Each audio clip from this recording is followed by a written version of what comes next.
hôn sự khom in dài khom hít đi in nằm pi khoam bằng để ta xa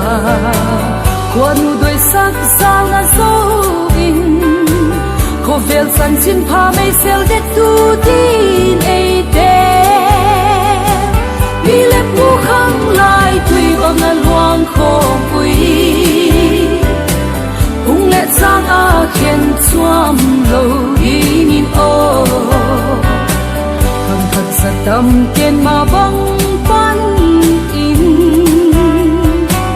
in nằm kỳ khoang băng thu thế thiết đi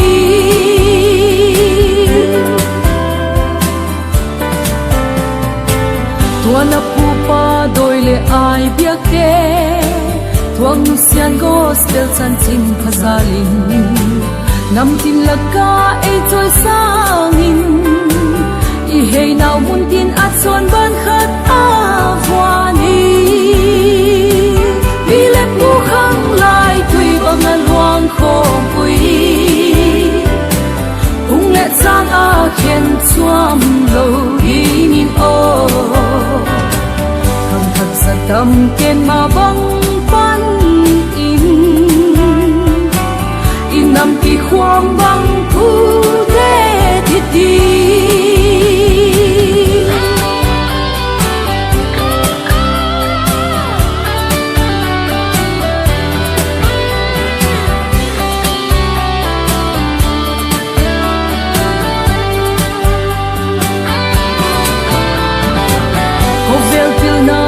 na te del in kol gam vai gam sim le mar tiang a lai sop di bang ki hian sak in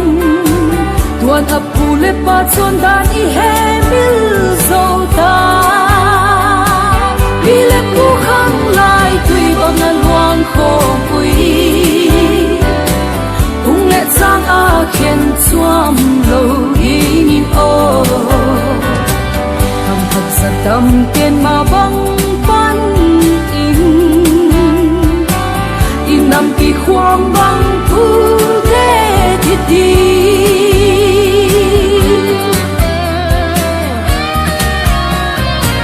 vì lẽ pu khang lại tùy bằng loang khom ui hung lệ sang a khen chuam lâu đi nhìn ô hằng thật giật tâm kiên mà băng